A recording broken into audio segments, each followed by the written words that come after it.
안녕하십니까. 중국 경제와 기업을 파고파서 중국 경제의 현지수를 전달하는 파고파자 중국 경제 시간입니다. 오늘은 아주일보 불우요 기자와 함께 중국 업계의 다양한 모습을 탐구해 보겠습니다. 안녕하십니까. 안녕하십니까. 아주일보 불우입니다. 반갑습니다.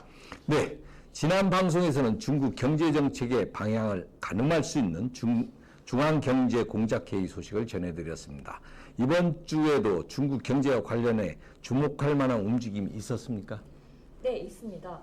중국이 이번에는 제도 차원의 개방 조치를 내놨습니다.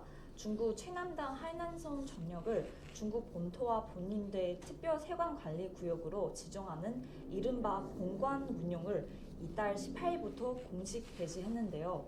무관세 적용 확대와 통관 절차 간소화를 통해 대외 개방을 강화하고 하이난을 홍콩과 유사한 국제 무역 투자 거점으로 육성하겠다는 전략입니다. 예, 본관 운영이라는 표현이 다소 생소한데요. 구체적으로 어떤 변화가 생기는 건가요? 네, 쉽게 말하면 하이난 전체를 하나의 거대한 자유무역항으로 만드는 조치입니다. 하이난과 해외 간 거래는 최대한 자유롭게 허용하는 반면 중국 본토와의 거래는 별도로 관리하는 구조인데요. 이에 따라 하이난으로 유입되는 수입품 가운데 상당수가 관세와 부가가치세를 면제받게 됐고 무관세 적용 품목도 기존보다 크게 늘어납니다. 그리고 외국 기업에는 법인세 그리고 개인소득세 우대 등 세제 혜택도 함께 제공됩니다. 예, 경기 둔화 우려 속에서도 중국이 개방 기조를 제도적으로 한 단계 끌어올렸다는 점에서 의미가 커 보입니다. 하이난이 새로운 대외 개방 거점으로 자리 잡을 수 있을지는 향후 정책 집행과 시장 반응이 관건이 될 것 같습니다. 이상은 중국 경제 상황을 전해드렸고 지금부터는 중국 기업을 소개할 시간인데 오늘 소개할 기업은 어떤 기업입니까? 네, 오늘은 중국을 대표하는 종합 엔터테인먼트 기업 하이브라더스를 소개해드리겠습니다. 1994년 왕준의 형제가 설립한 회사로 중국 연예 사업이 본격적으로 성장하기 이전부터 활동해온 기업입니다. 연예인 매니저먼트로 출발을 했지만 이후 영화, 드라마, 그리고 예능 제작까지 사업 영역을 확장하면 종합 엔터테인먼트 기업으로 성장했습니다. 하이브라더스가 중국 엔터테인먼트 업계에서 빠르게 성장할 수 있었던 배경은 무엇이라고 보십니까? 네, 중국 영화 드라마 시장이 본격적으로 성장하던 시기에 콘텐츠 제작과 그리고 스타 매니저먼트를 동시에 강화한 전략이 주요했습니다. 인기 배우와 감독을 중심으로 자체 제작 역량을 키우면서 그리고 중국 엔터테인먼트 사업이 성장 흐름을 이끈 것이 주요 요인으로 평가됩니다.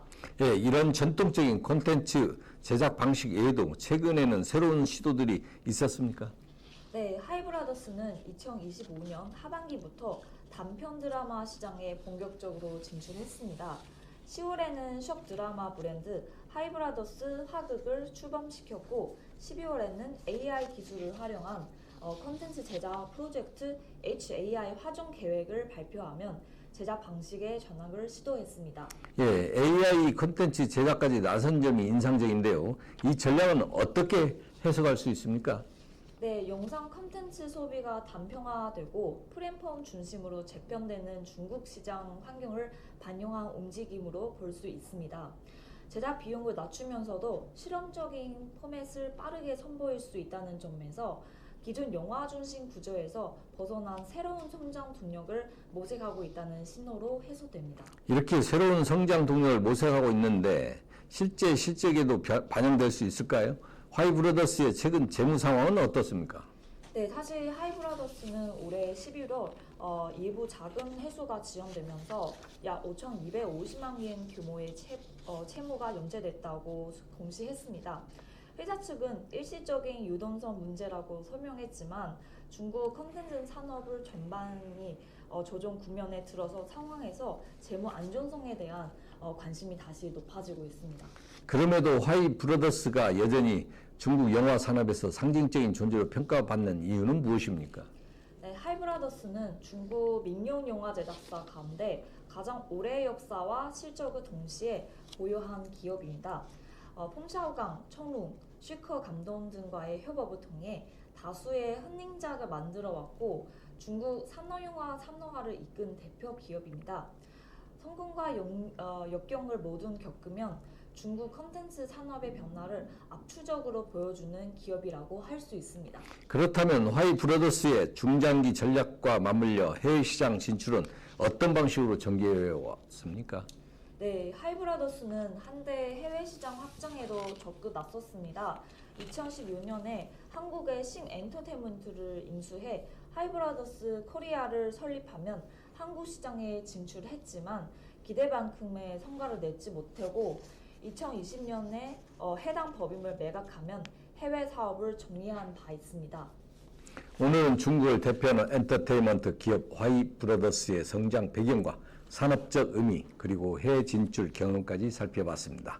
중국 상업영화의 전성기를 이끌었던 상징적인 기업인 만큼 변화한 콘텐츠 환경 속에서 어떤 전략으로 재도약에 나설지 향후 행보가 주목됩니다. 오늘 방송은 여기까지입니다. 네, 궁금하시거나 알고 싶은 기업이 있다면 아래 댓글로 남겨주세요. 마지막으로 구독, 좋아요, 알림 설정 부탁드립니다. 감사합니다.